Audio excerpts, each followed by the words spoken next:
Tego Calderón was America's favorite reggaetonero, but something went wrong.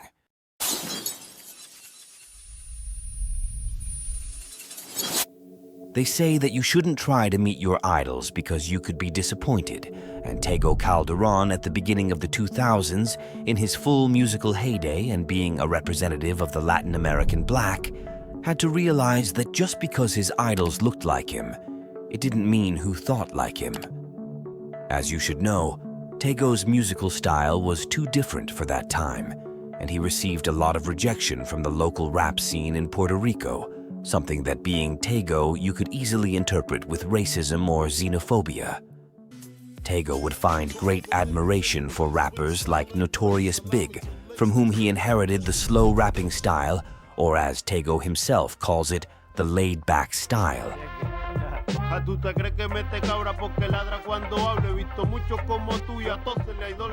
Which differentiated him from all the artists, because at that time, rap and reggae or reggaeton was played much faster if we talk about beats per minute. Dado a que tu estilo es tan diferente, yo que no sé nada, a mí me parece que tú eres un bioequivalente a un Biggie, porque eres como un lento, casi estás hablando, pero con ritmo. Eso para mí es un elogio. De verdad, ay, cabrón. Por favor. Eso para mí es un elogio, cabrón. Aunque tú no lo creas. Ahora que lo entiendo lo que él dice, no tanto. Ok. Yo no lo entendí, para mí era un flow hijo de puta pero ahora lo entiendo y digo, ya esto no está tan cabrón. Ok. Que ahora entiendo bien. Cuando empiezan a sacarme los discos variados, varios artistas, pues yo empiezo a coger pistas lentas.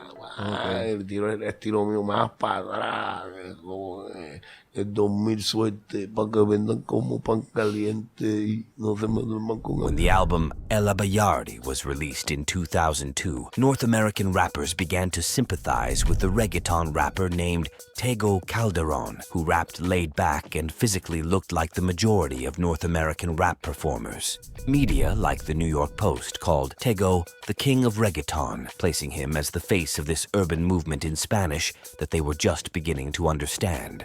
For some, Daddy Yankee was the one who brought the genre to the world with the success of his song Gasolina in 2004. But for others, it was Tego Calderón with his album El Abayardi in 2002. Yo no tengo ego para decirte a ti que tú fuiste el tipo que llevó esta música a otro nivel.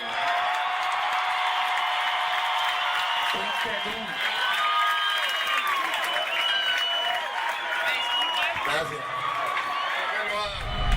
Tego Calderón began to be invited to events in the United States, where he would meet English rap legends who sympathized with his music and offered him help, but said help came with a price. Tego began to realize that things were not as he thought. Let's explore the events that disappointed Tego Calderón in the English rap or hip-hop industry that led him on many occasions to reject the so-called help that was offered to him. Before he was famous, in the 80s, Tego had arrived in the city of Miami with his father, an epidemiologist who had been hired to address the great rise of HIV/AIDS that had emerged in the city. Tego was already a percussionist musician who studied at the La Libra Music School in Puerto Rico, but he abandoned the dream of being a musician for a while since his duty as a 17-year-old son led him to accompany his father even better for coming from the family. In his free time from school or work, Tego was a rocker, a fan of metal bands like Anthrax and Slayer.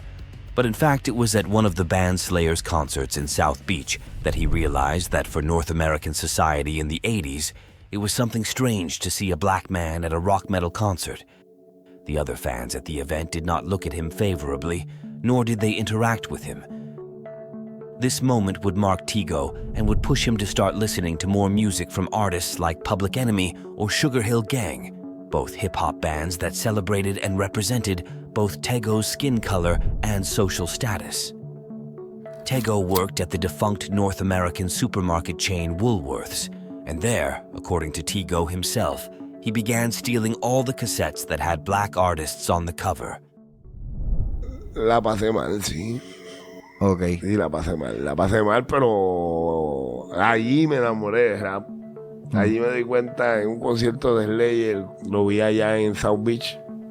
Me doy cuenta que yo soy el único negro y están mochando y ni me tocan. Ok. Yo creo que este cabrón está loco. Ok. O es loco o qué carajo hace aquí. Ok. Y entonces en Woolworth empecé a robarme los CD, los cassettes. Todo lo que veía de negro me lo robaba. Estaba empezando el hip hop. Years later, Tego would return to Puerto Rico, and while working as a taxi driver, he would begin recording on albums by various artists, gaining some fame locally as a rapper who liked to use instrumentals with elements of salsa. Tego was not very fond of reggaeton. For him, it was a very basic type of music. He mixed rap with salsa and used words from the 60s and 70s. The first song that attempted salsa with rap was in Mi Entierro song, inspired by Entierro a la Moda by Ismael Rivera. A friend convinced him to record a reggaeton with that slow style that characterized him, and among the songs that came out was Cosa Buena, a song that was supposed to be released on his first album, El Abayarde, but it was pirated, and they ended up publishing it officially en El Enemy de los Guasibiri, a compilation album. The mix of Afro-Antillean rhythms and his strange slang gave rise to the famous slogan, Tego es Tego, because they did not know whether to call him a rapper, reggaetonero, or urban salsa singer.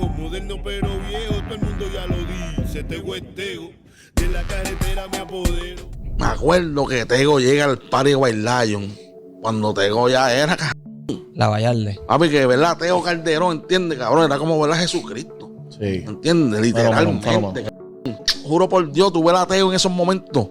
Y ya yo filmado, papi, pero era como ver a Dios, cabrón. Literalmente. No había más nadie que tuviera que te diera esa sensación. ¿Entiendes? Que tú eres ese cabrón porque está demasiado volado. After trying reggaeton, Tego releases his famous and acclaimed album, El Abayarde, and this launches him to international fame. In the end, Tego thought that it made sense to be a reggaetonero because that rhythm represented not only Latin, but also had the influences of African musical culture. And even though Tego comes from an independence home, the Puerto Rican party that seeks the country's independence, allying yourself with the legends of North American hip-hop, who were mostly black or Latino, was the same as supporting their race and culture. Since having been marginalized for his skin color in the United States and in Puerto Rico itself would prove to be something that instigated Tego to be very vocal about racial inequalities, we can say that Tego identified with North American blacks and in their social struggle against the marginalization of their race and economic origin. The history of blacks down here, they feel ashamed of the color of their skin, you know, constantly on TV. They're trying to make us laugh about us. You know, they paint their faces and all that. That's why I talk about it. And I'm not done with that. Racism may exist throughout the world, but the United States has a long history of massive violations of human rights due to skin color. In the New York Post, Tego said, "But it is not only here in Puerto Rico where I experience racism. When I lived in Miami, I was often treated like a second-class Puerto Rican. I felt like I was in the middle. Latinos didn't welcome me, and African Americans were confused because I was a black guy who spoke Spanish. But after a while, I felt more welcomed by black Americans, like a Spanish-speaking brother, than by other Latinos. For example, when I travel in first class, the flight attendant always says, 'Sir, this is the first class section,' and asks me for my ticket to check. And the thing is, many white Puerto Ricans and other Latinos don't get it." Tego felt like he had finally found the group of people who fit in and had the same ideals as him. Tego began to have appearances in films, music videos, or performances by other hip-hop artists in North America. An example was his appearance in the video for Fat Joe's Lean Back, or his presentation at the 2005 MTV Awards with Don Omar and Daddy Yankee. Next up, this is the shining star with Mad Hip Hop Flow. Stand up for the amazing Tego Calderón. Más que nada,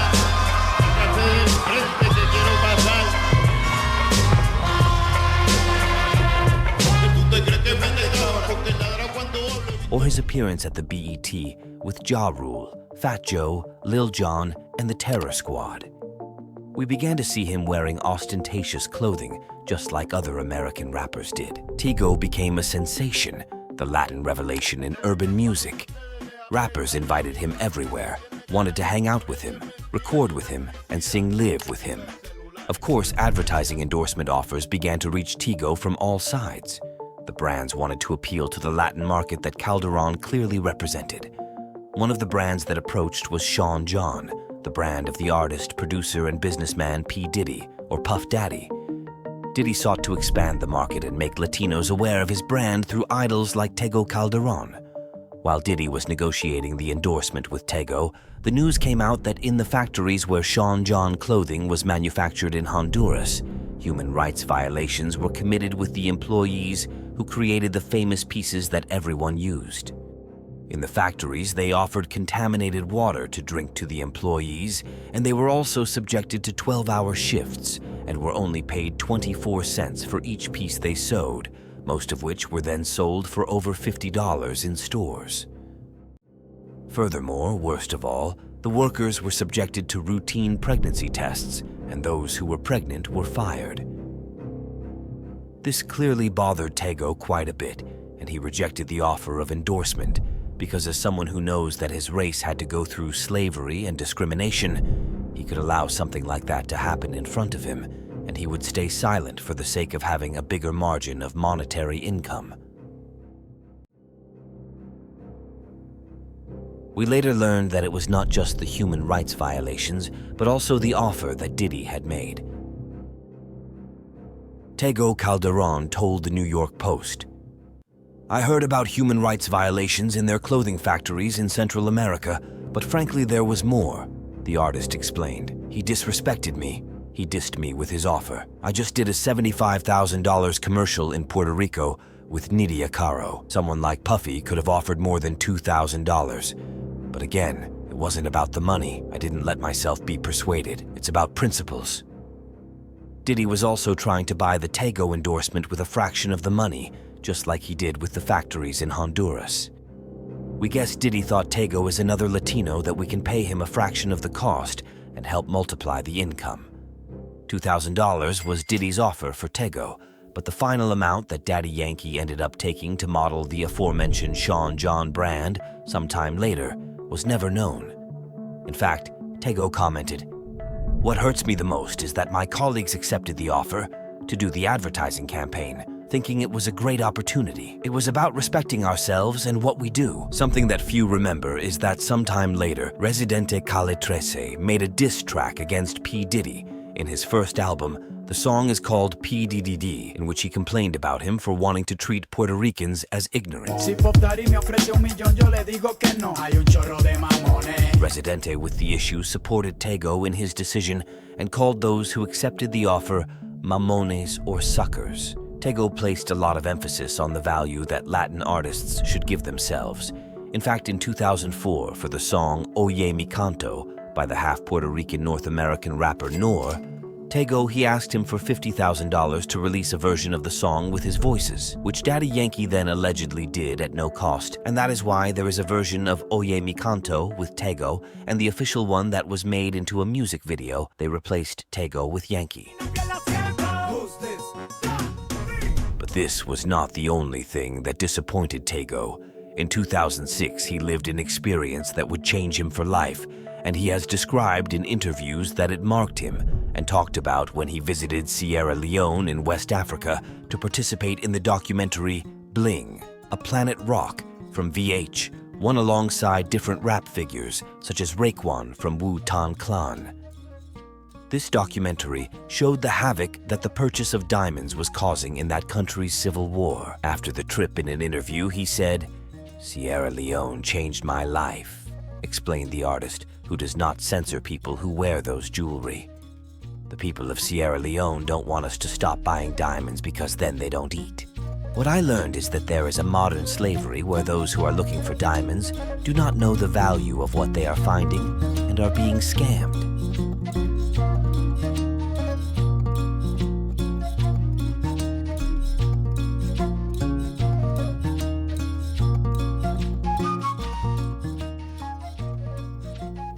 When asked about the rumors that he would record music in English with other artists, he said, "I'm tired of all that nonsense. I'm for my Latinos.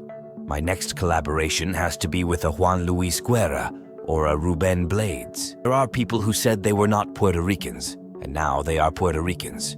People who were not Latino are now Latino. People who hated reggaeton and now sing it. I don't want to be part of the circus. I'm already awake. I am for mine. The Tego Calderón of 2006 onwards was different. Since then, we not only stopped seeing him with the chains that we usually saw him in, but we stopped seeing him trying to belong to the group of Black American artists who constantly complained about mistreatment and discrimination, while they themselves were responsible for the modern slavery that they lived in countries like Sierra Leone. The economic power and influence that music gave to Tego allowed him to see the world with the reality that some ignore because they cannot put a face to the victims or because they cannot breathe the same polluted air that a miner who collects diamonds in Africa breathes, nor can they feel the fatigue in exchange for pennies that the Latin American seamstress who makes the clothes that we later buy feels. Tego Calderón realized that, although he shares the skin color with the Black Americans of hip-hop, it does not mean that they share the same ideals and values. Perhaps Tego realized that the slavery of Black people in the United States had happened so long ago that the North American Blacks themselves had gone from being enslaved to being the oppressors, but oppressors of other cultures. Tego Calderón was the reggaeton king they wanted, but Tego didn't want them. Por eso yo he parado de leer, porque en realidad la información a veces es tanta y los gobiernos tienen tanto secreto y la verdad de la vida es tan dura, hay tanta mentira y tanta falsedad en la iglesia, en los gobiernos, en la vida misma, que te puedes volver loco.